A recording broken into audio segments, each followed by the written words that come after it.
Buenos días con los presentes. Se declara instalada la quinta sala penal de apelaciones nacional con motivo del expediente número 237-2019, cuaderno 7. La dirección de debate está a cargo del juez superior Contreras Juzgado. Muchas gracias, señorita Presidenta. Muy buenos días nuevamente a todas las partes procesales.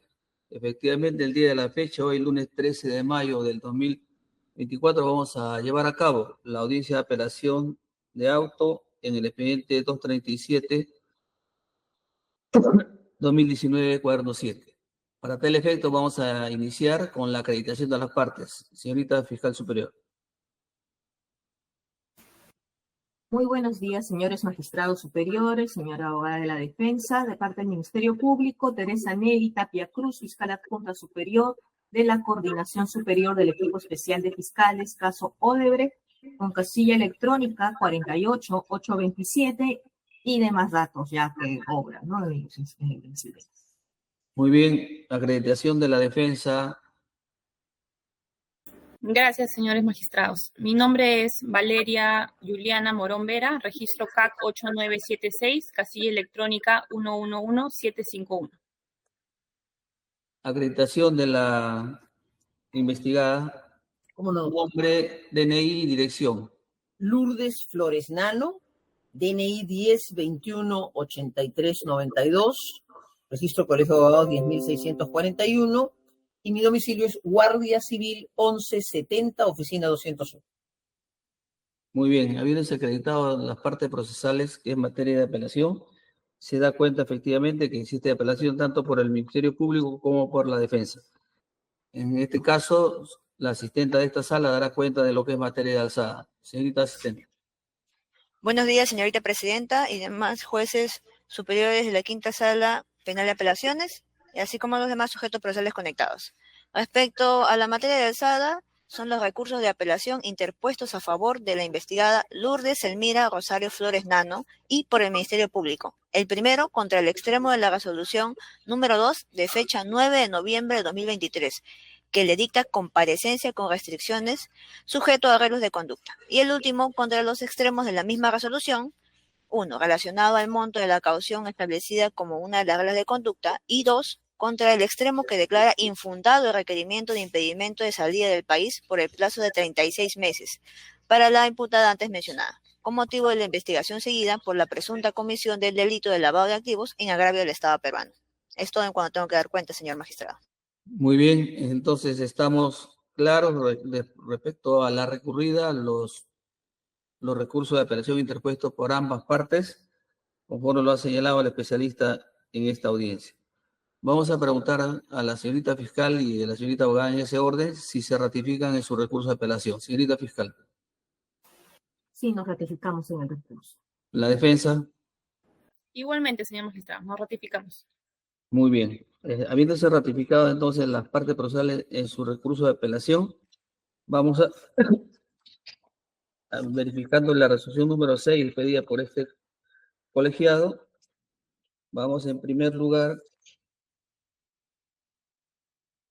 recurso impugnatorio de la defensa. Muy bien, el recurso interpuesto por la defensa es respecto a la comparecencia con restricciones, solicitando como pretensión que se le imponga comparecencia simple. Tiene 7 minutos, señorita abogada, para sustentar su recurso de apelación. La escuchamos. Gracias, señor magistrado. ¿Me permite proyectar una presentación? Sí, no hay ningún problema, puede proyectar.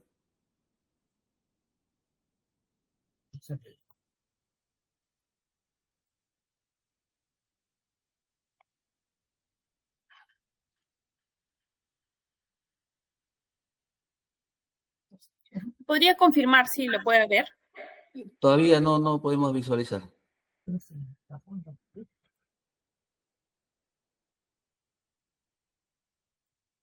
Abrió, pero no visualizamos todavía.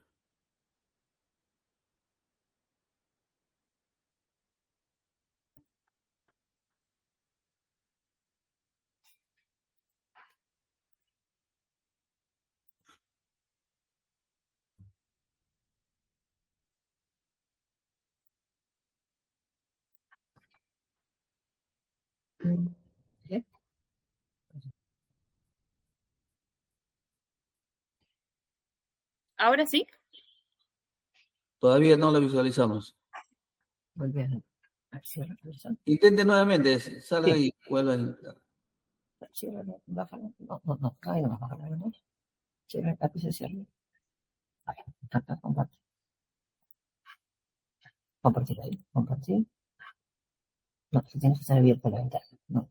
Cierra, ahí sí, te vas a ver. No, tenemos que abrir la ventana. Acá, ábrelo. Ábrelo. Ya, ahora sí, volvemos a ir, compartir. Compartir. Ventana. Ahora sí. Ahí está. Ahora sí. Ahí está. No. Ahí está. Ahora sí. Correcto, ahora sí se visualiza. Puede continuar, señorita abogada. Ya, señores magistrados, muchas gracias. A ver, nuestro petitorio es porque se revoque el auto venido en grado que impuso a mi defendida comparecencia con restricciones y solicitamos en su defecto se le imponga el pedido de comparecencia simple en base a 3 agravios que a continuación voy a explicar. El primer agravio viene dado por la supuesta existencia de graves y fundados elementos de convicción producto de una indebida valoración por parte de la CUO. Me explico. En la primera imputación, en el marco de la campaña presidencial 2006, el juez da por cierto que en noviembre del 2005, el colaborador eficaz Horacio Canepa y el señor Hildebrando Tapia, miembros del PPC, viajaron a Brasil para fortalecer relaciones entre el PPC y Odebrecht en busca de un futuro aporte económico. Esta situación es falsa. Lo primero que debo señalar es que la doctora Lourdes Flores Nano no participó de este viaje, no lo coordinó y mucho menos lo financió. Además, se da por cierto que en diciembre del 2005, Lourdes Flores se reunió con los funcionarios de Odebrecht para conseguir un aporte económico y le pidió $500,000. Sin embargo, los señores Serra y Barata han declarado en 2 oportunidades, en el 2009 y en el 2022, que en esta reunión no se tocó ningún tema económico, que la señora Lourdes Flores Nano no solicitó $500,000 y que finalmente no se dio este aporte. Pero además, todo esto se corrobora con la línea del tiempo. Podrán ver ustedes que el viaje a Brasil fue en noviembre del 2005, en diciembre del 2005 fue la reunión con los funcionarios de Odebrecht y el aporte en un monto muy menor que explicaré más adelante, que además fue en un chifa, se da en septiembre del 2005, con lo cual es falso de que exista un viaje para conseguir un aporte o una reunión con Lourdes Flores para conseguir un aporte. Además, como referido, se ha realizado efectivamente, y así lo ha declarado el señor Raimundo Serra, que hizo un aporte de $10,000 y $15,000 en actividades proselitistas, especialmente en chifas, en cenas en chifas. Pero, ¿cuál es el contexto que soslaya el señor juez? Es la forma en la que este aporte se ha dado. El señor Raimundo Serra ha detallado en forma específica cómo es que fue invitado a este chifa por el señor Horacio Canepa, cómo siguiendo sus indicaciones hizo entrega en forma pública en un evento de 500 personas de su aporte en un sobre cerrado a una de las personas que se encontraba en la mesa de recaudación. Entonces, ¿cómo puede decirse o cómo puede pensarse siquiera que Lourdes Flores en esa fecha, siendo la candidata presidencial, hubiese podido saber que el señor Raimundo Serra habría sido invitado a ese evento, que además iba a entregar un aporte, que finalmente asistiría y de cuánto sería el aporte y mucho menos saber si la procedencia de ese dinero, si venía de la caja chica o quién sabe de dónde. Además, el señor Barata ha declarado que no reconoce el aporte, que no tiene registro de ese y que si efectivamente se dio fue en un monto muy menor como sucedió en este caso. Pero además, el juez dice que no se registró el aporte en cabeza de Odebrecht para ocultarlo. Eso no es así, es falso. Lo que sucedió es que el artículo 41 del reglamento de fondos partidarios establece que en caso de actividades proselitistas lo que se puede reportar es la actividad y no hace falta reportar a cada uno de los asistentes al chifa, que como he señalado fueron 500 personas. Por otro lado, tenemos la imputación en la campaña municipal 2010, donde se da por cierto que Lourdes Flores Nano se reunió con funcionarios de Odebrecht y le solicitó $200,000. Esto es falso. Los señores de Odebrecht han declarado que en esa reunión no se habló de dinero y que Lourdes Flores no le solicitó $200.000. Lo cierto es que Raimundo Serra ha declarado que le entregó a Horacio Canepa $200.000, pero además se dice que realizó gastos en favor de la campaña y entregó el saldo a Teresa Canova, quien daba cuenta a Lourdes Flores. Y esta parte, señores magistrados, es falsa. La investigación ha revelado, no nosotros lo hemos dicho, la investigación ha revelado que los gastos no superan $20.000, los gastos que Horacio Canepa asumió en favor de la campaña. Pero además, mi defendida ha declarado de forma detallada cómo es que Horacio Canepa le dio a entender que estos montos que él estaba asumiendo correspondían a una contribución personal por ser miembro del partido y además amigo personal de esta. El saldo, estos $180.000, no entraron a la campaña. Lourdes Flores no sabía de él, se enteró recién a partir de la investigación y solamente Horacio Canepa sabe dónde se encuentra. Pero además, está la declaración del señor Serra en el 2022 ante la Fiscalía, que lleva en nuestro caso, donde señala que no puede afirmar, no le consta que Lourdes Flores haya sabido de ese aporte de $200.000, porque la entrega y coordinación de esos $200.000 fueron exclusivamente con Horacio Canepa. Existen dos elementos transversales a estas imputaciones, que son las existencias de unos audios que fueron aportados por el colaborador eficaz, donde según él se desprende, y el juez da por cierto, que Lourdes Flores Nano sí sabía de los aportes. Pero yo les ruego tener presente lo siguiente. Estos audios son del año 2017. Es la fecha en la que el colaborador eficaz los grabó maliciosamente.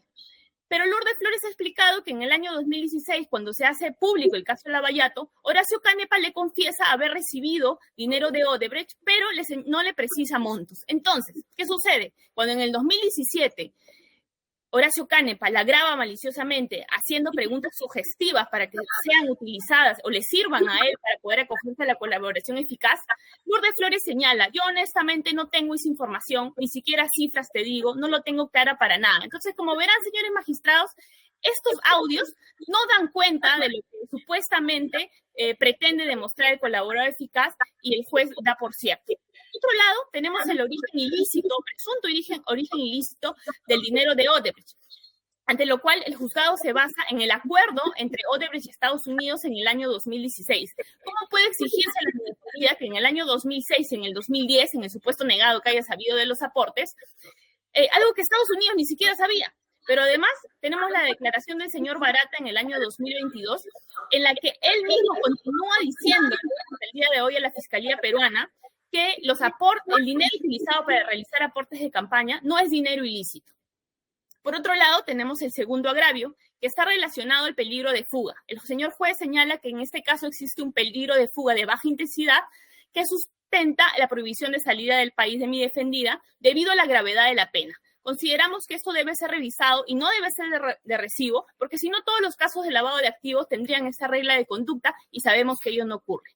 Como tercer punto, tenemos el tercer agravio, que es el peligro de obstaculización que sustenta la prohibición de comunicación de testigos peritos investigados por parte de mi defendida, porque supuestamente Lourdes Flores habría pretendido ejercer influencia sobre Raimundo Serra para que no se someta a la colaboración eficaz. Pero deben tener presente, señores magistrados, que esta comunicación se dio 2 años antes del inicio de la presente investigación, cuando mi defendida no tenía ningún impedimento para comunicarse con este señor. Pero además, y es muy importante, que esta se comunicó en beneficio y en interés de Horacio Canepa. ¿Qué sucede? Y está probado con un screenshot de un WhatsApp. Horacio Canepa, amigo de mi defendida, le dice que se le había encontrado dinero en Andorra, pero que gran parte de ese dinero era producto de honorarios del que había trabajado en el proyecto Chaglia para Odebrecht, pero que no tenía entregables y que no lograba comunicarse con Raimundo Serra. Es por eso que Lourdes accede a comunicarse con Raimundo para hacerle llegar el mensaje de que se comunique con él. No sabemos, la verdad, a estas alturas si eso sea cierto o lo único que buscaba Horacio Canepa era que mi defendida hable con Raimundo Serra para luego poder utilizarlo en su colaboración eficaz. No lo descarto. Pero además tenemos la declaración del señor Serra en el 2022, donde él mismo dice que no recuerda la llamada, con lo cual este indicio no ha sido corroborado y por eso no debió ser tomado en cuenta por el juez. Finalmente, para cerrar, quiero señalarles que esta investigación cuenta con más de 500 testigos y el 90% ha declarado, con lo cual esta regla de conducta, la restricción es amplísima. Además, en este universo de personas, 21 personas son miembros del PPC, 5 personas son clientes del estudio jurídico de mi defendida,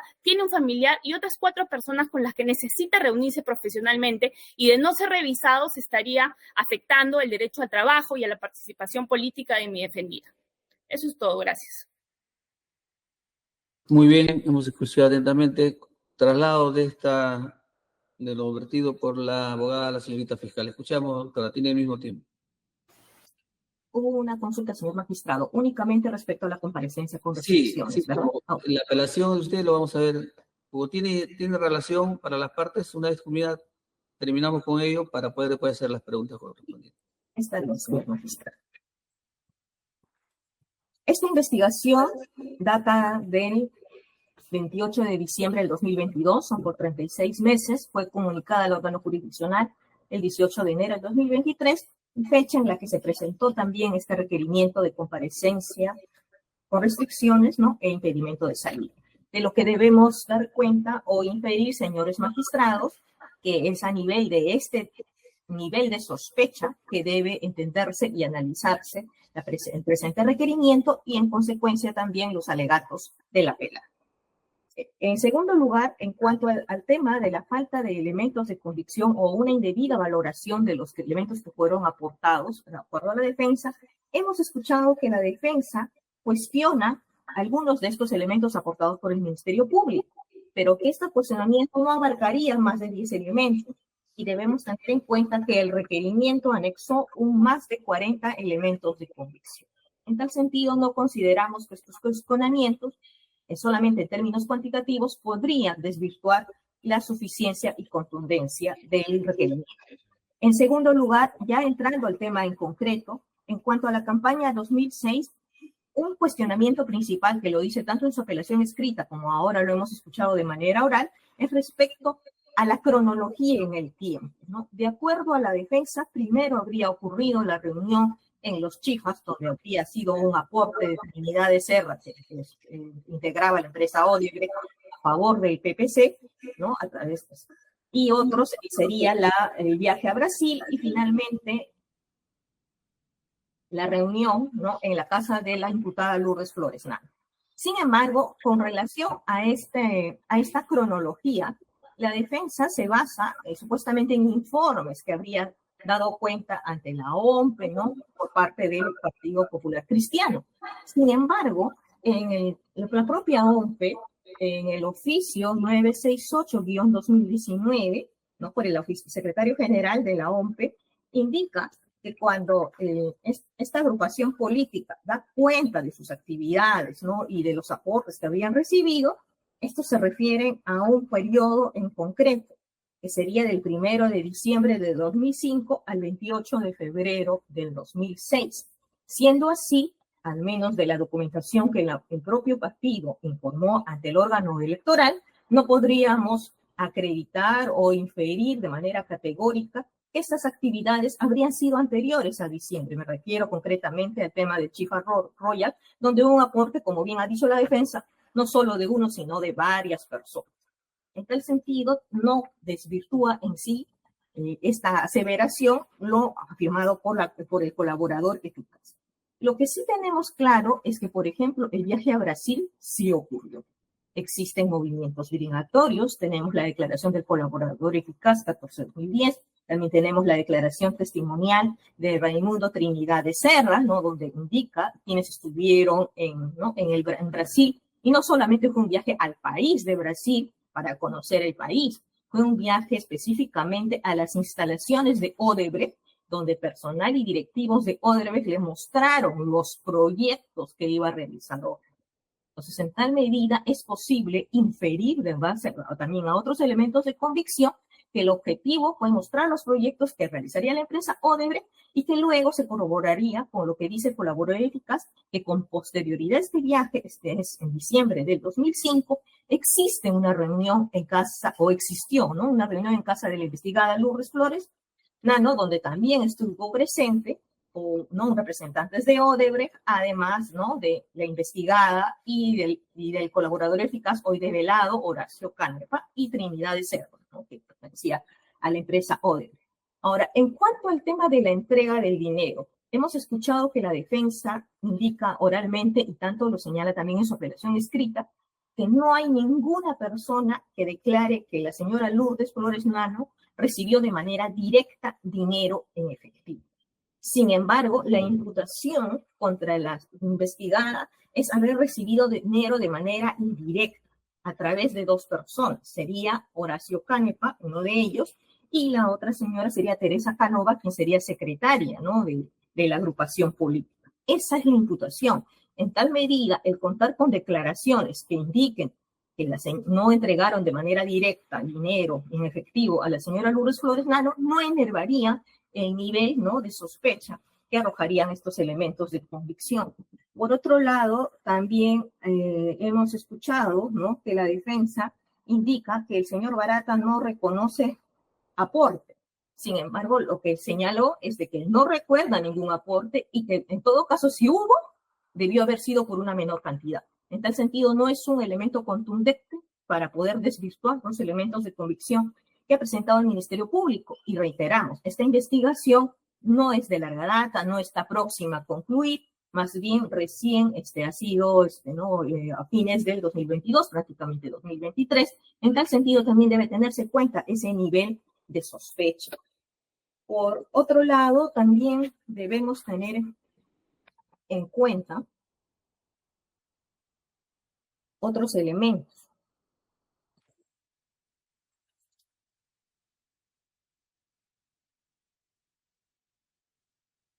Lo que se postula como lavado de activos es porque este dinero se recibe primero en efectivo y que no ha sido bancarizado. Y segundo, que en la relación o en los documentos que informa el PPC respecto a los aportantes, en ningún caso aparece la empresa Odebrecht, por si la tesis de la defensa fuera que fue un aporte legítimo, ¿no?, y que quiso simplemente entregar dinero porque creía en el proyecto político. Sin embargo, el elemento con el estatuto del Partido Popular Cristiano, que obra como elemento 16 anexo al requerimiento fiscal, indica que la recaudación y gasto para la campaña son competencia exclusiva del tesorero del partido. En tal sentido, se disminuye o debilita la tesis, ¿no?, de la propia defensa, que indicó en su apelación escrita que ellos no conocían, que el tema era nuevo, que de repente hubo tal vez inconsistencias ante la OMP. Esto no puede ser posible. Primero, porque existía ya en el estatuto una persona encargada directamente de ver ese tema del dinero, y segundo, porque como ya es de conocimiento público, el Partido Popular Cristiano no es reciente, fue fundado en 1966. Y la imputada, ¿no?, que detenta el liderazgo de esta agrupación política, inició también actividad política a partir de la década del 80, en el sentido de cargos conocidos, ¿no? Pero el tema es de que no puede alegarse desconocimiento o ignorancia, ¿no?, o tal vez confusión. Ellos tenían conocimiento que debían informar respecto a los aportantes y también en relación, ¿no?, a las empresas. Y tampoco podría ser creíble de que en el tema de las empresas no era necesario, porque en la propia información que consignó el PPC ante la OMP, sí declaró respecto de otras empresas, por ejemplo, Intermatch Latinoamericana de Panamá, por un monto mayor parecido a 200.000 soles, de Quorum Consultum Group Panamá y también de Corporación MGB S.A. En tal sentido, tranquilamente también pudo haber informado a Odebrecht y no lo hizo. Es por eso que estima el Ministerio Público que sí existe más que suficientes elementos de convicción que ameriten una medida coercitiva contra la investigada. Ahora, con relación al tema de los audios, se cuestiona de que estos audios daten del año 2017. Sin embargo, también como tenemos conocimiento en materia procesal, los indicios no solamente pueden ser anteriores o concomitantes, sino también posteriores. Y si revisamos los audios, por ejemplo, en el audio 1, tenemos de que el señor Horacio Canepa da cuenta de un dinero y le pregunta de qué fecha es ese dinero. Y se muestra a la señora investigada su preocupación y dice, no hay campaña. En tal medida, de ello se puede inferir que la preocupación que existía respecto de este audio era si tenía alguna información respecto o no a los actos de campaña. En el audio 2 ella señala textualmente: yo creo que Barata no puede variar tanto su versión. En tal sentido, ella también muestra su preocupación respecto a estas declaraciones. En el audio 3 también hace referencia que ha hablado con Trinidad de Serra, que es justamente un elemento que tiene en cuenta el señor juez al momento que evalúa el peligro de obstaculización. Y en el audio 4, de acuerdo a apelación escrita, dice que esto no tiene relevancia. Sin embargo, sí es relevante, porque lo que ella le pregunta a Horacio Canepa es: la información más valiosa que puedes tener tiene que ver conmigo. Si tienes que decir algo, dímelo. Solo quiero estar encarada. Y he llamado a Serra y dice que está fuera. En tal sentido, sí nos pueden inferir con cierto grado de sospecha que había una preocupación por parte de la investigada respecto a lo que se estaba copiando o lo que podrían declarar testigos o colaboradores. Y en cuanto al peligro de fuga, el juez ha tomado en cuenta la gravedad de la pena, que son 16 años de pena privativa de libertad.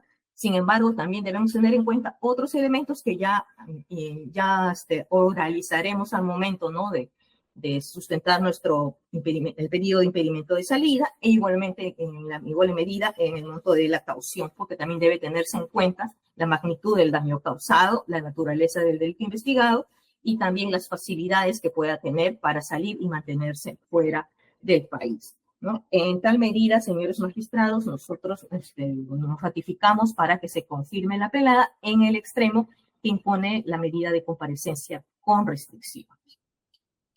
Muy bien, la defensa tiene 3 minutos, le escuchamos. Gracias, señores magistrados. Primero me quiero referir a la forma de entrega del dinero. Centrémonos en la campaña 2006, que es donde el señor Raimundo Serra señala haber entregado $10,000 y $15,000 en eventos proselitistas. En estos eventos, naturalmente, de 500 personas, sería fuera de foco imaginar que solo el contador o solo el tesorero va a estar sentado recibiendo los aportes de más de 500 personas. Naturalmente, tenían que haber personas en mesas de recaudación, quien luego, obviamente, se canalizaba a través del tesorero, ¿no?, que finalmente hacía el reporte al contador y el contador a la OMP. Pero no es que sea raro, ¿no? Es un evento público de más de 500 personas. Creo que todos podemos haber ido a uno similar. Ahora, entonces, la entrega efectivamente se realizó en efectivo, $10,000 y $15,000 en un sobre cerrado. De acuerdo. A ese año debemos recordar que no había ley de bancarización, que recién empezó a regir a partir del año 2008. La doctora Lourdes Flores no tenía cómo saber cuánto dinero llevaría el señor Serra, si efectivamente lo iba a aportar, siquiera si iba a asistir. Y luego ese dinero se bancarizó y se informó a la OMPE. La doctora hace referencia a un reporte que corresponde a la etapa de campaña, pero estas actividades son del año 2005, o sea, cuando era pre-campaña electoral. Aún así se han reportado bancarizados de acuerdo a la excepción que establece el artículo 41 del reglamento de fondos partidarios, que expresamente señala que las actividades proselitistas se pueden reportar como actividad, es decir, todo lo recaudado. Entonces ya no es necesario reportar a esas 500 personas que participaron y reportaron. Ese elemento es sumamente importante porque está amparado en la ley, no en lo que nos parece. Eso por un lado. Por otro lado, la campaña 2010, Odebrecht no está registrado como aportante porque, como he referido, los $200,000 fueron entregados a Horacio Canepa. Lo dice Raimundo Serra y lo dice también Horacio Canepa. Pero de lo que no existe ningún indicio corroborado es de que ese dinero haya entrado a la campaña. Horacio Canepa efectivamente realizó pequeños gastos que sumados no superaban los $20,000, pero no reportó a Odebrecht como aportante. Él mismo no lo reportó. Lo reportó como gastos personales que él estaba asumiendo porque era un militante del PPC y porque era amigo de la doctora Flores. Pero él no reportó a Odebrecht como aportante y en consecuencia Odebrecht no aparece como aportante. Y los $180,000 no existe ningún registro de que ese dinero haya entrado a la campaña. Al día de hoy, por más que esta investigación en total ya tiene unos 5 años, no existe. Además, me refiero a los audios. Los audios fueron maliciosamente grabados, naturalmente por Horacio Canepa, para aportarlos a su colaboración eficaz. Entonces, es una llamada que busca respuestas Y así de esas formas que son las preguntas. Y así también debe ser valorado, no solo objetivamente lo que la doctora Flores puede decir cuando ella no tiene ninguna idea de que alguien le está grabando, sino de cómo son las preguntas. Justamente por eso en los interrogatorios no están permitidas las preguntas pues sugestivas o tendenciosas, ¿no? O muy cerradas en determinadas ocasiones, porque justamente lo que se estaba buscando era que ella caiga o diga algo malo o que se pueda malinterpretar para que luego sea utilizado por eso. Entonces, todo tiene que ser analizado de una forma razonable, coherente. Eso es todo, señores magistrados.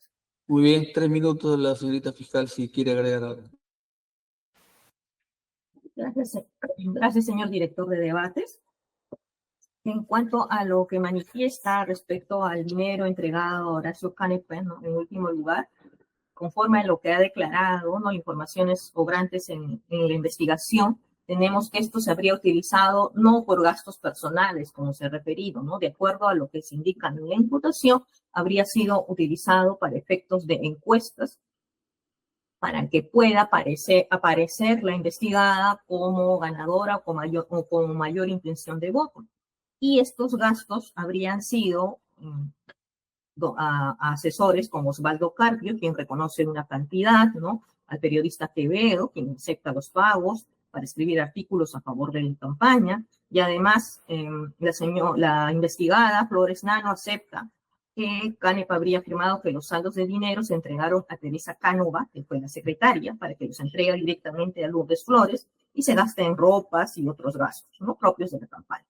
Y también en cuanto a la reunión en casa de la investigada, para la campaña del año 2010, se habló de proyectos de Odebrecht, que serían rutas de Lima, que posteriormente ya sabemos, a raíz de otras investigaciones, que este proyecto sí se dio y que también habrían existido supuestas irregularidades. Sin embargo, era posible porque ella estaba todavía en campaña, ¿no? Ahora también se ha aceptado por parte de la propia investigada que Horacio Canepa también le habría ayudado en las encuestas, ¿no? En tal sentido, no es que no exista un elemento de convicción contundente que desvirtúe lo que ha aportado el Ministerio Público.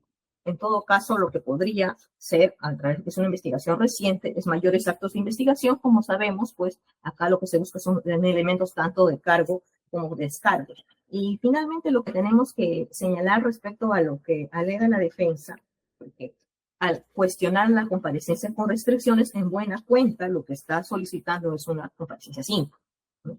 Sin embargo, por lo ya antes señalado, por la gravedad de los elementos de convicción, por la naturaleza del delito, por la forma en que habría ocurrido, ¿no?, nosotros consideramos que no podría aplicar una comparecencia simple, porque esta está destinada, conforme el Código Procesal Penal lo indica, para delitos leves, que no sería el caso, ¿no?, que está investigada por lavado de activos y que provendrían más bien, no de dinero de una organización criminal así ya declarada con sentencia, como sería Odebrecht, ¿no? Por esas consideraciones nos reafirmamos para que se confirme la medida de comparecencia con restricciones. Muy bien, hemos culminado el debate respecto al primer punto. Como tiene íntima relación la apelación del Ministerio Público, vamos a continuar ahora sí para que la Fiscalía sustente los extremos de su apelación. Tiene 7 minutos, señorita fiscal. Gracias, señor magistrado superior. Y dado que hemos terminado de debatir respecto a la comparecencia con restricciones, me voy a referir a la primera parte de la apelación del Ministerio Público, que es en lo referido al extremo de la caución, del monto, ¿no? Si bien es cierto, el órgano jurisdiccional nos ha estimado imponer una caución a la investigada, no sucede lo mismo respecto al monto, ¿no?, donde se le impone 10.000 soles y la Fiscalía solicita 250.000. Nosotros consideramos que el señor juez debió tener en cuenta primero la naturaleza del delito, que es un tipo penal grave, lavado de activos. Segundo, la condición económica de la investigada, ¿no?, de acuerdo a una situación financiera que declara por la propia investigada, que obra como anexo 34 de un escrito de oposición que presentó en primera instancia. Tenemos que tuvo ingresos personales por más de 450.000 soles y que su empresa, Lourdes Flores Abogados, tuvo ingreso en ese año 2022 por una cantidad mayor a 44.000 nuevos soles. Entonces, en un promedio tendríamos que sus ingresos serían 500.000 soles. Además, también los ingresos personales corresponderían a una renta por alquiler de una oficina a la empresa Lourdes Flores Abogados EIRL. Ahora bien, este despacho solicita que para asegurar que la investigada cumpla con las reglas de conducta, se fije razonablemente la caución del monto de 250.000 soles para que pueda cumplir, ¿no?, con estas reglas. Y hay que tener en cuenta un aspecto, que el juzgado, si bien es cierto, impone comparecencia con restricciones, no admite una restricción que también solicitó el Ministerio Público, que es el de no ausentarse de la localidad sin permiso judicial. En tal sentido, eso reafirma la necesidad también de contar con algo que pueda afianzar aquí al proceso a la investigada. También debemos tener en cuenta otro aspecto que indica el Código Procesal Penal respecto a la caución, la magnitud del daño. El actor civil, ¿no?, cuya constitución se encuentra firme, ha solicitado por concepto de daño un promedio de $660.000. Entonces, esto también debe ser evaluado al momento de imponer la caución. Y finalmente, también se ha afirmado por parte del juzgado un peligro de obstaculización por tratar de contactar a Raimundo Trindade Serra, ¿no? En tal sentido, nosotros consideramos que debería imponerse un monto mayor, que es 250.000 soles. Ahora, en cuanto al impedimento de salida del país, en primer lugar, ya hemos señalado el cum boni juris al momento de absolver, ¿no?, la apelación de la investigada con relación a este extremo de los elementos de convicción, pero por otro lado también hay un aspecto que no valoró el ACU al momento de decidir declarar infundado el pedido de impedimento de salida, y es ¿no?, que no es que la señora investigada ya hace más de 4 años no haya viajado. Primero que tenemos un escrito que la propia investigada, ¿no?, indicó de que había realizado viajes, ¿no?, en el año 2022. También tenemos que es miembro de pluralidad de organismos internacionales, en Bruselas, en Washington. También tiene familia en el extranjero, específicamente en el país de México. Cuenta con visa y con pasaporte vigente hasta el 4 de marzo del 2026. Entonces, existen razones más que suficientes, ¿no?, efectos de consideración del Ministerio Público, que permitan afirmar no solamente que puede ir y venir, ¿no?, del país, sino que también tiene posibilidad económica y familiar, esto es, que podría tener un arraigo en otro país distinto al Perú, ¿no? Y existe, pues, un peligro evidente de que pueda sustraerse de la acción de la justicia. Y más aún, si, como reiteramos, el propio juzgado no aceptó la regla de conducta de no ausentarse, ¿no?, de su localidad. En ese sentido, también queremos afirmar como Fiscalía Superior, nosotros evaluamos en un inicio si nos ratificábamos o no en esta medida de impedimento de salida, porque la comparecencia con restricciones a veces se indica, pues, ¿no?, que razonablemente puede conjurar el peligro, ¿no? Pero al hacer esta ponderación de proporcionalidad, advertimos que justo esta regla de conducta que de alguna manera podría conjurar no existía. En tal sentido, por eso nos reafirmamos que el impedimento de salida debe presentarse aunado, ¿no?, a la caución, por este peligro procesal. Y más aún que son factores fácticos que no tuvo en cuenta el órgano jurisdiccional al momento de resolver. Por estas consideraciones, solicitamos, señores magistrados superiores, ¿no?, que se reevalúe la resolución en materia de grado, en consecuencia se revoque este extremo, que se declare fundado el impedimento de salida y se incremente el monto de la caución a 250.000 soles. Muy bien, la señorita abogada tiene el mismo término sobre lo que ha señalado el Ministerio Público. Sí, gracias, señor magistrado. A ver, primero me voy a pronunciar sobre la caución. El juez impuso 10.000 soles de caución, esa caución ya está pagada. La Fiscalía pretende 250.000 soles. En primera instancia, la Fiscalía propuso 250.000 soles basándose en lo declarado por mi defendida a nivel preliminar, en la que ella dio un dato de que los ingresos de su estudio más sus ingresos personales sumaban 500.000 soles. Ojo, no utilidad, sino los ingresos declarados. Ingresos declarados que correspondían al año 2014. Cuando el fiscal plantea este pedido de caución en el 2023, se basa en información del 2014. Punto número 1.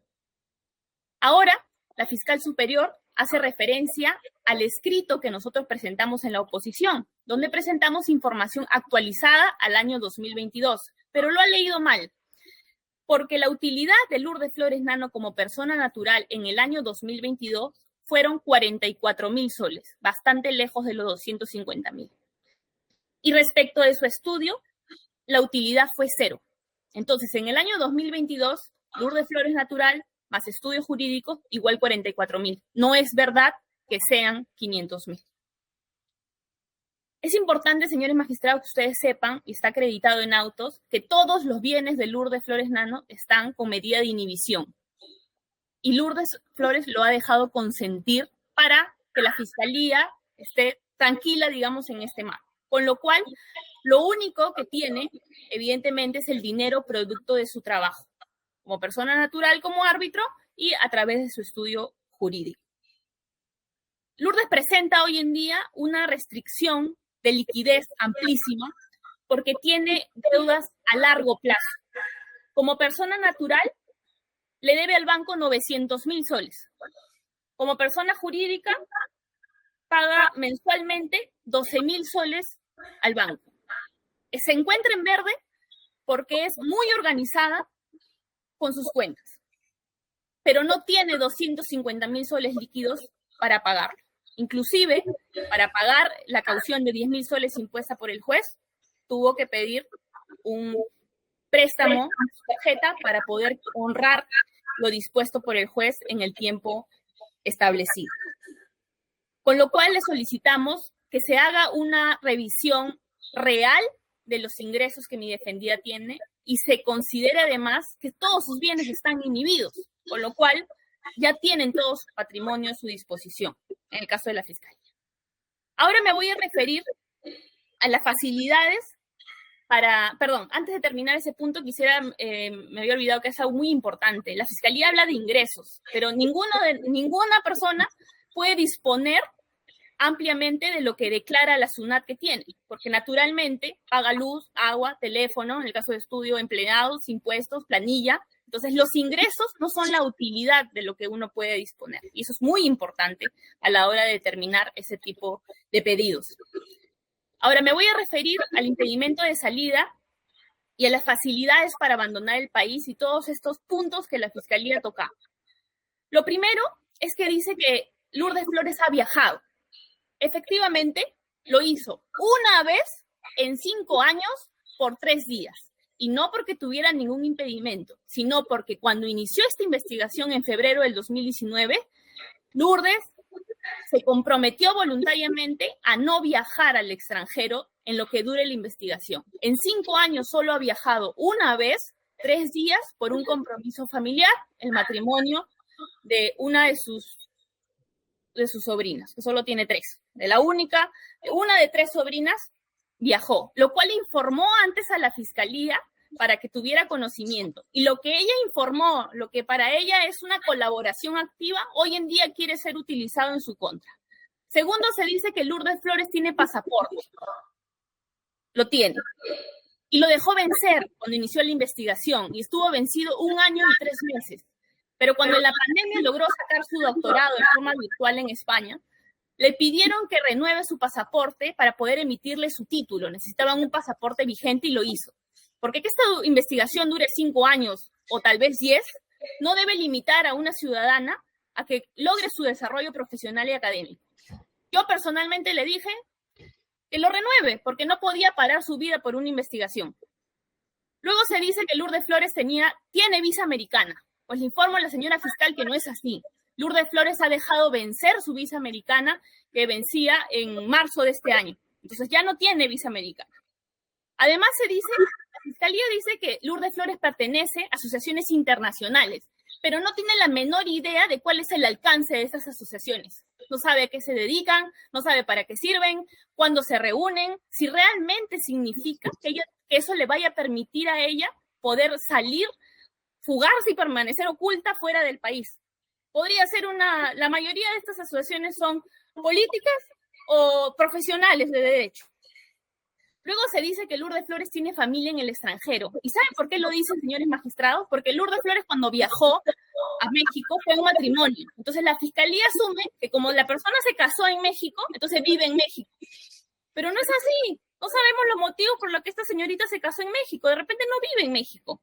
Finalmente quiero decir que no puede decirse, como señala la fiscal, que porque uno tiene un familiar en el extranjero, significa que ya uno tiene arraigo en el extranjero. ¿Quién no tiene un familiar en el extranjero? Eso es todo, señores magistrados. Gracias.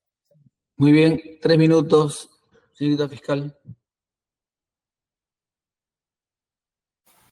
Sí, señores magistrados, aquí la defensa hace referencia, ¿no?, a a desmerecer lo que la propia investigada declaró por el tema del tiempo, ¿no? Dice que declaró en el 2014 y que esa información se ha utilizado en el año 2023. Y luego hay una información actualizada y habla de los márgenes de utilidad que serían menores a 40 y que ascenderían a un monto de 44.000, porque indica que el estudio de abogados, ¿no?, que tenemos conocimiento que aún sigue funcionando, tuvo un equivalente a 0.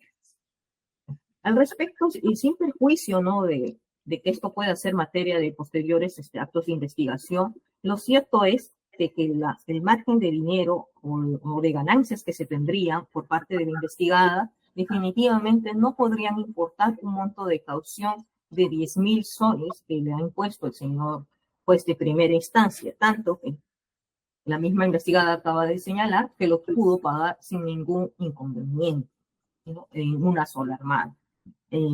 Entendemos que eso es así, que debe ser así porque eso es parte de su función, o mejor dicho, de sus deberes como investigada. Sin embargo, lo cierto es que ese monto para el Ministerio Público sería ínfimo, ¿no? En todo caso, dejamos a criterio de su superioridad, si no es 250.000, reducirlo a un monto menor, pero definitivamente que sea superior a los 10.000 soles. En cuanto al impedimento de salida, más bien con lo que hemos escuchado se ratifica estas facilidades para abandonar el país. La misma abogada ha señalado, yo misma le recomendé que renueve su pasaporte porque una investigación no puede parar su vida. Esas palabras ha utilizado. Y lo que podemos tener conocimiento es que justamente una investigación, si bien es cierto, no te anula tus derechos en su totalidad, sí los restringe. Y justamente una de estas restricciones sería en interés a su gestión del proceso y a estar disponible para las diligencias que existan, ¿no?, y para alguna que se requiera su presencia. Y por otro lado, lo objetivo es que ha renovado su pasaporte. Más bien confirma esta versión de la Fiscalía. Y por otro lado, el hecho de que tenga una familia, o familia en el extranjero, sí debe ser motivo de evaluación por parte de la judicatura, tanto más que esto no fue evaluado por el juez de primera instancia. Distinto fuera el caso que hubiera dado un razonamiento o un fundamento de por qué pese a eso no implicaría un impedimento de salida, pero no lo analizó, ni siquiera lo mencionó. Esas son esas razones por las cuales insistimos para que se revoque la apelada en el extremo que denegó el impedimento de salida y que dispuso una disminución de la caución. Máxime, como hemos señalado, que el propio órgano jurisdiccional eliminó la restricción, ¿no?, de no ausentarse de la localidad donde reside, ¿no?, y de no pedir autorización policial, con un argumento de que podría afectar sus labores como abogada. Sin embargo, sabemos que eso no impide, porque basta que pueda solicitar una autorización al juzgado en caso que acredite fehacientemente que tiene la necesidad y poder concurrir. Eso es todo. Muy bien, de igual manera, señorita abogada, 3 minutos. Gracias, señor magistrado. En cuanto al pasaporte, reitero que fue una renovación por un tema académico. Mi defendida no lo utilizó para viajar, ¿no? Lo prueba y el comparativo es bien interesante de ver cómo Lourdes Flores Nano, antes de esta investigación, salía 8 veces al extranjero al año por actividades profesionales y académicas. Y luego de esta investigación, en 5 años solamente ha viajado una vez por un tema familiar. El pasaporte se renovó y además se informó a la Fiscalía previamente. Nuevamente, Lourdes Flores portándose bien y avisando a la Fiscalía a tiempo lo que iba a hacer. Y voy a renovar mi pasaporte porque me han pedido, y adjuntó el sustento, me han pedido que renueve mi pasaporte para poder emitirme el título. Segundo, la Fiscalía reitera que tiene familiares en el extranjero, pero lo que ha ocurrido y la evidencia que tiene es acerca de un matrimonio en el extranjero, no que la sobrina vive en el extranjero. Y que tenga una sobrina o un familiar en alguna parte del mundo no significa en ningún caso un arraigo o una posibilidad de fuga o de que esa persona esté dispuesta a colaborar con ello. Lo mismo que el pasaporte, ¿no? Tener un pasaporte no significa que ya tienes una posibilidad de fugarte. Eso lo tienen que dar otros indicios, tu comportamiento procesal a lo largo del tiempo. Y lo que tenemos aquí es un comportamiento procesal intachable. Finalmente, las restricciones que impone una investigación es para que uno esté sujeto a la investigación, no para que le arruine la vida al investigado, sobre todo cuando existen investigaciones que lamentablemente vienen durando tanto. Eso es todo, señor presidente. Muy bien, hemos culminado las exposiciones tanto de los dos apelantes, del Ministerio Público como esto. Colegio Abas, algunas precisiones. Todavía la abogada, vamos a hacer algunas precisiones, doctora, Sí, a la defensa. Primero vamos a ver el tema de la apelación que usted ha hecho respecto al pedido de comparecencia con restricción a comparecencia SIM. La señorita fiscal ha señalado de que aparte de las 44 elementos de convicción, uno de ellos específicamente está dado a la vinculación con el señor Canepa. ¿Es correcto que usted señala de que las llamadas telefónicas, los audios que figuran han sido, de acuerdo a las preguntas, una especie de búsqueda del señor Canepa para poder justificar, digamos, una actividad, digamos, a favor de la investigación y favorecerse él?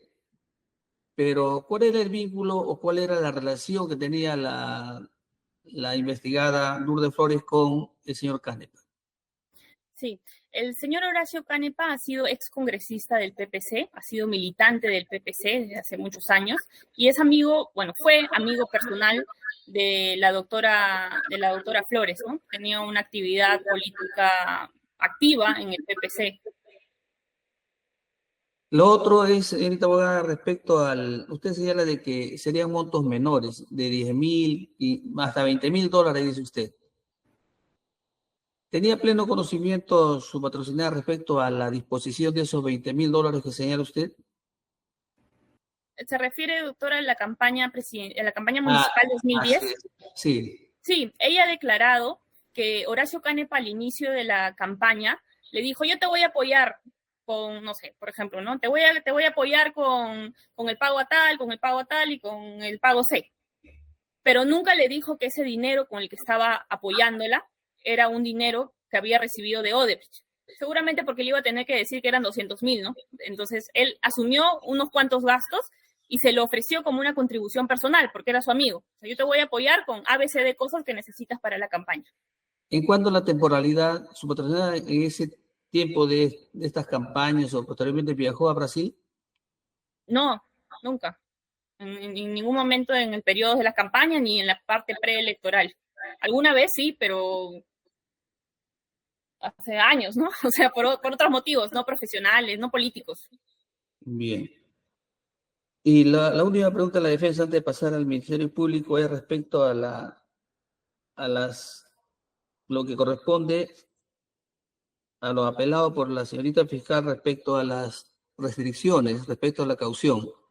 Usted señala de que si bien es cierto, su patrocinada declaró que recibía un monto mayor. Eso se refería a los ingresos brutos, digamos, de su estudio, y usted dice que en las dos últimas declaraciones tiene solamente 44.000 soles. ¿Por qué declaró que recibía un monto mayor, cercano a 500.000 soles?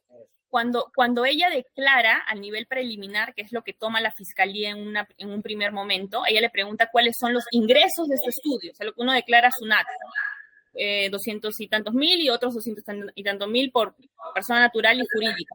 Pero eso no es la utilidad, lo que uno puede disponer, eso hay que restarle los gastos que todos hacemos, ¿no? Tanto como empresa como persona natural. Entonces la fiscalía toma como dato ese ingreso del estudio, por ejemplo. Además, ese es un dato del año 2014. Nosotros en la oposición presentamos sobre el 2022 los ingresos, pero le restamos los gastos y cuánto quedaba de utilidad. Y como persona jurídica quedaba 44.000 soles y como persona natural quedaba 0. Eso está en el anexo 34 y 35 del escrito de oposición presentado en primera instancia. ¿Qué dice la señorita Figar respecto a lo que señaló la señorita abogada respecto a lo último? Gracias, señor director de debates. Ya hemos escuchado por la propia defensa que también se indica, pues, ¿no?, en la disposición de formalización y en el requerimiento, ¿no?, el vínculo estrecho que existía entre la investigada Lourdes Flores Nano y el hoy develado de colaborador eficaz Horacio Canepa, ¿no? Además de ser amigo personal, que también integraba, ¿no?, las filas del Partido Popular Cristiano y tenía también un cargo, ¿no?, dentro de la fase directa, en la parte directiva, ¿no?, de esta agrupación en lo que se refiere a secretaría, ¿no?, y otras funciones. En tal sentido, sus versiones no podrían ser alejadas o una persona totalmente extraña, ¿no?, a los movimientos económicos, políticos y partidarios, ¿no?, que existían en esta agrupación. Ahora, por otro lado, también lo que alega la defensa, ¿no?, de que este dinero sí había existido. Lo que existe, digamos, la controversia o la diferencia entre la postura de la Fiscalía y la postura de la defensa es respecto para qué y en qué medida, ¿no? La posición de la defensa es que sería como una contraprestación personal, que no tendría nada que ver con actos de campaña política, ¿no? Pero la posición de la Fiscalía es la contraria. Y más allá de esto, que va a ser objeto, obviamente, de la investigación preparatoria, lo cierto es que el dinero existió. Entonces, eso es un punto que también debe tenerse en cuenta. Y en cuanto a los gastos, los ingresos, ¿no?, que he hecho referencia en cuanto al tema de la caución, estos gastos no han sido estimados por el Ministerio Público de manera al azar, ¿no?, sino ha sido por la propia investigada quien lo declaró así. Y tampoco, si dice que esta utilidad hay que restar los gastos, nos dice la defensa, pero estos gastos están fueron en su momento debidamente sustentados, estimamos que no, ¿no? Y en respecto a los ingresos, ¿no?, de los 44.000, igualmente, aún tomando por cierta la versión de la defensa, también debemos tener que superar el monto que impuso el juez como monto de todo. Muy bien, ahora, señorita fiscal, usted ha señalado de que respecto cuando apela del impedimento de salir del país, bueno, ha sustentado ya con lo que queda registrado en audio y video respecto a su posición, pero usted ha señalado también de que no se le ha impuesto otra medida parecida o similar que le arraigue para la investigación. A ver, aclárame esto. El juez, cuando aclara fundado el requerimiento de comparecencia con restricciones, en el primer punto señala, si lo debe tener usted ahí, la prohibición de salir del país salvo autorización judicial. ¿Qué tiene que decir al respecto? Discúlpeme, señor juez superior, eso había omitido en mi alocución. Sí, ¿qué tiene que decir al respecto? En cuanto a lo que hemos sustentado, justamente el impedimento de salida, que también el impedimento de salida tiene una naturaleza distinta a la medida de comparecencia con restricciones, ¿no? Y por eso consideramos que debe aceptarse como un requerimiento independiente, ¿no? No como propiamente una restricción, ¿no? Ese es el sustento por el cual también estamos sustentando impedimento de salida, y más allá de que no existe esa regla, ¿no?, de no salir de la localidad. Eso en ese sentido. No es que no estamos de acuerdo con la restricción, sino que consideramos que esta debe analizarse en forma separada, ¿no? Sí, lo hemos entendido. Señorita abogada, ¿qué dice al respecto sobre esa medida? Sí, las medidas deben adoptarse de cara al peligro real que la investigada representa. Y como hemos señalado, Lourdes Flores ya ha cumplido con todas las diligencias. De hecho, ella ejerce su propia autodefensa, participa en la investigación, en 5 años ha viajado solo una vez, ha avisado previamente al juzgado antes de viajar, ha avisado previamente al juzgado antes de sacar el pasaporte, le ha dicho al juzgado que no va a viajar nuevamente. Entonces, debe darse la medida de cara a lo que está haciendo finalmente la investigada, ¿no? Porque si no bastaría con la regla general de se investiga por lavado, formalización, entonces todas las medidas. Muy bien, de mi parte no tengo otra pregunta, señorita presidenta. Sí, requiere una precisión del Ministerio Público. Señorita fiscal, se ha hablado en las alegaciones de ambas partes sobre el señor Canepa como colaborador eficaz. A efectos de conocer con precisión y técnicamente, este señor ha sido declarado colaborador eficaz. ¿Existe un acuerdo judicialmente aprobado? ¿Se refiere usted a una sentencia? Así Hasta es. ahora todavía no, según lo que nos ha informado el fiscal provincial. ¿En qué estación se encuentra la situación del señor Canepa? Que En estado de imputa corroboración. estrechamente a la señora imputada en materia de esta audiencia. Encuentra en fase de corroboración, señora magistrada. Está todavía en fase de corroboración. La declaración que dio sobre y los audios que habría presentado este señor al Ministerio Público, al que también se ha hecho mención en esta audiencia, ¿cuándo aconteció, doctora? Si fuera tan amable. Allí sí hemos coincidido con la defensa, ¿no? Que datan del año 2017. Por eso se presentan como... Tanto la declaración como los audios que presentó el señor. No, los audios. Los 4 audios. Sí, Ya, ¿él ha rendido alguna declaración en lo que va de la investigación, con fines corroborativos? ¿Se refieren la principal? Al menos eso no nos ha sido informado por la Fiscalía. No. ¿Usted tiene conocimiento de alguna declaración en alguno de los cuadernos que lleva este señor? No le entiendo. ¿Se refiere usted en la principal? En la principal. Sí, de la principal no nos ha informado el fiscal provincial que hubiera declarado como tal, ¿no? En la principal. No solo nos ha informado como en la colaboración que ha sido objeto de traslado. Ya, o sea, en el cuaderno de colaboración sí ha declarado, señor. Así es. Gracias, doctora. ¿Qué tiene que decir la defensa al respecto? Ha hecho precisiones importantes la señorita fiscal. Bueno, doctora, confirmarle que el señor Horacio Canepa no ha declarado en nuestra carpeta, ¿no? Lo que se ha hecho es correr traslado de las declaraciones que ha hecho en el cuaderno de corroboración. Sin embargo, note que los audios son del 2017, esas declaraciones son del 2017, y todo aquello que no se ha podido corroborar, ¿no? Como por ejemplo, que el señor Horacio Canepa lo primero que declaró fue que en la campaña 2006, Lourdes Flores pidió $500,000, que Raimundo Serra le ha dicho no, falso, y además le dijo, Odebrecht aportó $500,000 y le dijo falso. Hay muchos elementos de lo declarado por Horacio Canepa que son falsos y que han llegado hasta el día de hoy corroborándose uno a uno. Lamentablemente, aún así, se ha formalizado la investigación. Ya. Finalmente, mi última intervención, doctora, ¿cuándo se iniciaron los actos de corroboración?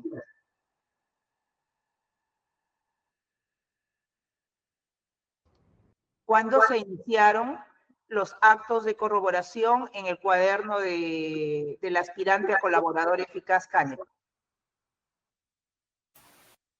Ese dato no lo tengo ahorita, señora magistrada, pero me comprometo a presentarlo en la fecha. Esa es toda mi intervención, señor director de debates. Muchas gracias, señorita presidenta. Doctora María Esther, ¿alguna pregunta? Por mi parte no voy a formular preguntas. Muy bien, no hay preguntas. Muy bien, ahora sí hemos culminado. Vamos a, por favor, póngale a la investigada Lourdes Flores. Muy bien. Muchas gracias. Señorita Lourdes Flores, usted ha escuchado atentamente el debate que se lleva de acuerdo a la apelación tanto en el Ministerio Público como por la defensa. Tiene usted unos minutos sobre los hechos para que usted pueda referirnos al tribunal le escucha. Con el mayor gusto, señor presidente. Señores magistrados, el 7 de octubre voy a cumplir 65 años. Llevo 47 años en la vida política. Solo con una pequeñísima y muy importante exigencia. Siempre he vivido de mi trabajo. Nunca he vivido de la política. Y con esa absoluta tranquilidad y con la absoluta convicción, señores magistrados, que no he cometido ningún delito, que no he lavado un centavo, que en mi patrimonio nunca he ingresado dinero mal habido, yo les pido que me permitan unas reflexiones finales que van a complementar lo que mi abogada brillantemente ha expuesto y que yo no necesito abundar. Fíjense, el caso Lavallato, del que esta investigación es parte, ha sido una generalizada imputación a todos los políticos, que todos somos corruptos, todos somos ladrones. Y algunas personas han optado por defenderse políticamente ante la opinión pública. Con la doctora Morón nosotros decimos en el primer momento que esa no iba a ser nuestra actuación. Nosotros queríamos y queremos que las pruebas del expediente hablen. Y por eso cuando llegamos a este incidente, después de 5 años de investigación, hay hechos muy importantes que han sido acreditados. Se dijo que me habían dado $500,000 en la campaña de 2006 por parte de Odebrecht y eso no es cierto y se ha demostrado que no es verdad y tienen ustedes las declaraciones del señor Barata en autos.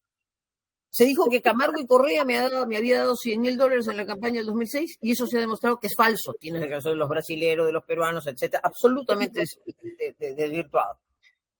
Nos quedamos entonces con que el señor Serra va a un evento público, en un chifa, compra unas entradas, como se ha dicho hace un instante, el dinero se bancariza, no pasa por mis manos, se bancariza, va hasta el último centavo del banco y se declara en la forma que en el año 2005 el reglamento de la OPE citado permitía declarar.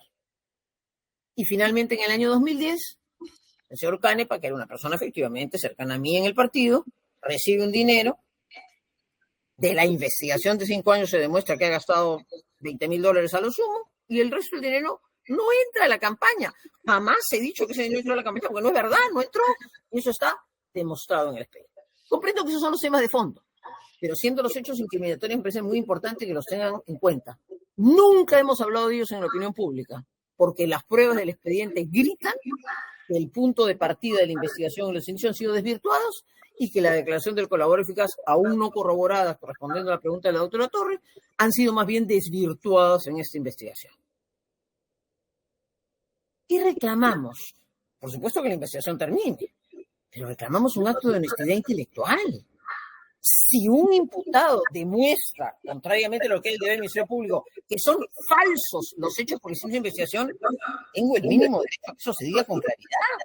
No hay $500,000, no hay $100,000, un señor compra unas entradas, el dinero se bancariza y otro gasta una parte de la campaña y yo no recibo un centavo por mi mano, no pasa nada. Y no, por supuesto que no me he beneficiado absolutamente en nada de eso. Porque si esto no se hace, señores magistrados, y esa es mi reflexión, entonces sí, hace eco la tesis que se está buscando más un móvil político que jurídico. Eso es lo que algunos llaman judicialización de la política o el lawfare. Y yo insisto, nosotros nos hemos defendido con la verdad del expediente y con el silencio y el respeto que la autoridad merece.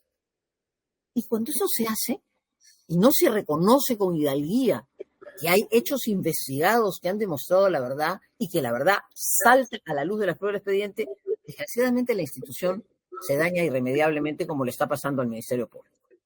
¿A quién le toca corregir esta situación? Yo quisiera que el propio Ministerio Público, en un acto de honestidad intelectual y de búsqueda de la verdad, corrigiera estos hechos, pero oigo a la señora fiscal superior y veo los otros casos y creo que han construido un castillo de arena que saben que si lo tocan se les va a caer y no lo quieren hacer, no se atreven intelectual y éticamente a corregir su error. Por lo tanto, señores magistrados, dice mi reflexión final, la tarea de control es del Poder Judicial. Y esta sala, algunos de ustedes, señores magistrados, ya han marcado derroteros muy importantes. Creo con mucha humildad que este modestísimo incidente que tiene que ver con limitaciones que yo me he impuesto, no he viajado en el país. Yo bajaba 8 o 10 veces al año, 3 días al matrimonio de una sobrina. Me han puesto una caución, ya la pagué, todos mis bienes están limitados. Pero en fin, no les quiero hablar de mí, quiero hablarles de la importancia que tiene que el Poder Judicial, que una sala seria, prudente como la de ustedes, vaya marcando el derrotero. Hace falta para la tranquilidad del Perú que salgamos de este marasmo en el que estamos, de esta politización, de esta radicalización. Yo le pido a la sala que con este modestísimo incidente vaya marcando la línea. Hay hechos absolutamente desacreditados. Creo que mi conducta en el proceso ha sido intachable de corazón y seguiré haciendo. No le voy a pedir jamás permiso a un juez para que me dé permiso porque no me voy a someter a la posibilidad que me diga que no. No, he dejado vencer mi visa americana que la tengo desde que tengo 8 años, porque no me voy a someter a que un gobierno americano me diga que soy una lavadora de activos y que no me da una licencia. Porque yo tengo un deber en el Perú, porque yo trabajo en el Perú, porque yo hago política en el Perú, porque yo quiero mi país. Y ahora sí quiero pedirles una cosa, que el Poder Judicial a la altura de las circunstancias ponga la línea de prudencia que hace falta, marque el derrotero. Y perdónenme mi modestia, porque se los pide una persona que no cometió ningún delito, creo que este modesto incidente es una magnífica oportunidad para ir separando la paja del trigo. Y creo que tienen ustedes un caso en el cual no solo hay una conducta procesal intachable, sino indicios desvirtuados y un caso que debería ya ser archivado a estas alturas. Pero eso no es el tema en materia de hoy, sino explícitamente el incidente. Y reitero mi pedido. Es el Poder Judicial del Perú el único que puede comenzar a ordenar la casa, a separar la paja del trigo y a poner la luz que hace falta tanto en un tiempo de desconcierto y de radicalización. Y eso es lo que con mucha humildad le pido a esta sala, revocando la decisión y permitiendo que esta investigación continúe como comparecencia simple, como me parece que debe continuar. Muchísimas gracias. Muy bien. Habiendo hecho la defensa material, hemos concluido, señorita presidenta, de esta audiencia. Bien, se ha cerrado el debate. La decisión va a ser emitida en un plazo razonable y notificada a través de sus respectivas casillas electrónicas. Se autoriza al especialista de audiencia el cierre de la grabación de audio y video. Damos por concluida la audiencia de apelación de auto. Muy buenos días con todos. Buenos días. Muchas gracias. Buenos días.